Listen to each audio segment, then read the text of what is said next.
మకర రాశి వారికి ఈ సంవత్సరం బాగుంది.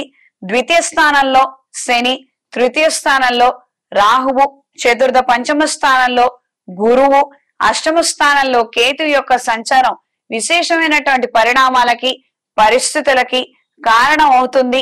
మనకి ఎన్నో విషయాలు తెలియవు, అవి ఈ సంవత్సరం నేర్చుకునే విధి విధానంగా పరిస్థితులు, పరిణామాలు ఏర్పడతాయి. నూతన అంశాల పట్ల ఆకర్షితులవుతారు. విద్యల పట్ల, ఉద్యోగాల పట్ల, ఉద్యోగాల్లో వస్తున్నటువంటి మార్పుల పట్ల ఆకర్షితులవుతారు. వ్యాపారంలో ఉన్న వారికి కూడా అనుకూలమైనటువంటి పరిస్థితులు, పరిణామాలు ఏర్పడతాయి. ప్రతి ఒక్క విషయాన్ని చాలా క్షుణ్ణంగా పరిశీలించగలుగుతారు. ఏ నేపథ్యంలో ఏ ఆలోచన చేయాలి, దాన్ని ఏ విధంగా ఇంప్లిమెంట్ చేయాలి, ఏ ద్వారా ఏది చేస్తే మనకు వచ్చే ప్రయోజనాలు ఏంటి అన్న నేపథ్యంలో ఆలోచనలు ఉంటాయి. మనం ఉన్నటువంటి పరిస్థితుల్లో మనం చాలా కండిషన్ తో ఉన్నాము. చుట్టుపక్కల ఉన్నటువంటి పరిస్థితులు మన కంట్రోల్లో ఉంచుకోవడం కోసం చేసే ప్రయత్నాలు ఉపయుక్తంగాను, ప్రయోజనకరంగాను మారతాయి. సోషల్ సర్కిల్ మరింతగా పెరుగుతుంది. ప్రయోగాలతో కూడుకున్నటువంటి ఉద్యోగాల్లో ఉన్న వారికే గాని, విద్యల్లో ఉన్న వారికే గాని అనుకూలమైనటువంటి ఫలితాలు ఏర్పడతాయి. మెడికల్ రంగంలో ఉన్న వారికి, టెక్నికల్ ఫీల్డ్ లో ఉన్న వారికి కాలం అనుకూలంగా ఉంది. సిఏ పరీక్షలు, కామర్స్ కు సంబంధించినటువంటి ఫీల్డ్ లో ఉన్న వారికి అనుకూలమైన ఫలితాలు గోచరిస్తున్నాయి. మెడిసిన్ చదువుతున్న వారికి మాత్రం కొన్ని సమస్యలు ఎదురయ్యే అవకాశం ఉంటుంది. ఆరోగ్య రీత్యా కావచ్చు, రూమ్మేట్స్ రీత్యా సమస్యలు ఎదురయ్యే అవకాశం ఉంది. జాగ్రత్త వహించండి. వృత్తిపూర్వకంగా మంచి అవకాశాలను అందుకోగలుగుతారు. ఆర్థికంగా బలోపేతం అవడానికి మంచి నిర్ణయాలను తీసుకోగలుగుతారు.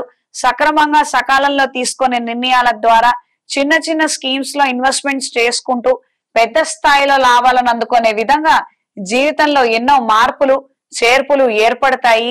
నూతన గృహోపకరణాలను, గృహాలను ఏర్పరచుకునే విధంగా పరిస్థితులు ఏర్పడతాయి. జీవిత భాగస్వామి సహాయ సహకారాలు పూర్తి స్థాయిలో లభిస్తాయి. ఒక వాణిజ్య పంటను వేయాలన్న ఆలోచనలు ఏర్పడతాయి. ఎవరో ఒకళ్ళు శ్రద్ధ తీసుకొని ఈ కార్యక్రమాన్ని భుజాల మీదకి ఎత్తుకోవాలన్న నేపథ్యంలో చర్చలు, సమావేశాలు ప్రయోజనకరంగాను, ఉపయుక్తంగాను మారతాయి.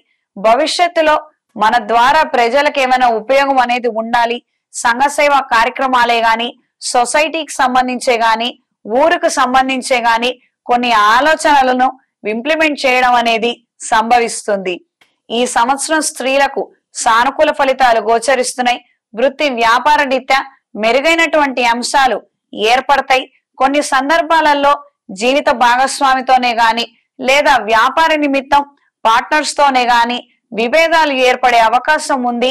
ఎవరి భాగాలు వాళ్ళు పంచుకునే విధంగా పరిస్థితులు, పరిణామాలు ఏర్పడవచ్చు. ఆర్థిక పురోగతి రీత్యా కొద్దిగా అవస్థ పడినప్పటికీ ఈ సంవత్సరం ఆఖరికి నెలదొక్కునే విధంగా పరిణామాలు ఉంటాయి. అధైర్యం చెందాల్సిన అవసరం ఏమీ లేదు.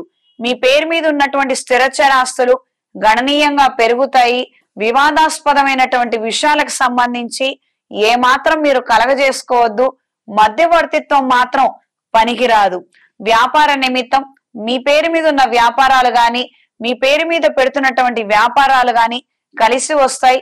లీజులు, లైసెన్సులు, టెండర్లు కలిసి వస్తాయి.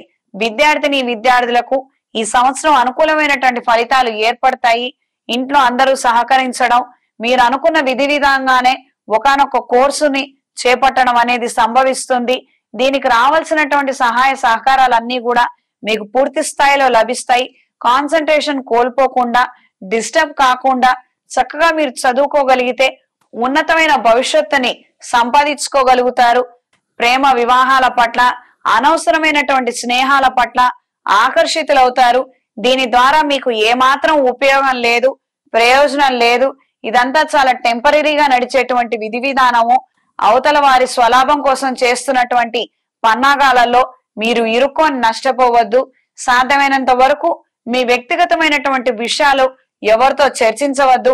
లావాదేవీలే గాని, ఎక్కడికి వెళుతున్నావు, ఎక్కడ ఉంటున్నావు, ఏ విషయాలను కూడా ఎవరితోనూ చర్చించవద్దు, తెలియపరచవద్దు. అత్యంత సన్నిహితులైన వారితో మాత్రమే ఈ విషయాలను తెలియపరచండి. ఈ సంవత్సరం మకర రాశి వారికి అన్ని విధాలుగా అనుకూలమైనటువంటి ఫలితాలు అందుకోగలుగుతారు. శ్రీ లక్ష్మీనారాయణ పాశుపత హోమాన్ని జరిపించండి. చేతికి కుబేర కంకణాన్ని ధరించండి. అన్ని విధాలుగా మెరుగైనటువంటి అంశాలు ఏర్పడతాయి. శనీశ్వర ఆలయంలో స్వామివారికి క్రమం తప్పకుండా తైలాభిషేకం జరిపించండి. నిత్యకృత్యంలో భాగంగా శ్రీ విష్ణు సహస్రనామాలను చదవటం గాని వినటం గాని చేయగలిగితే అన్ని విధాలుగా బాగుంటుంది. శనివారం క్రమం తప్పకుండా శ్రీ విష్ణు ఆలయంలో గాని లేదా ఇంట్లో గాని పిండి దీపారాధన స్వామివారికి సమర్పించండి.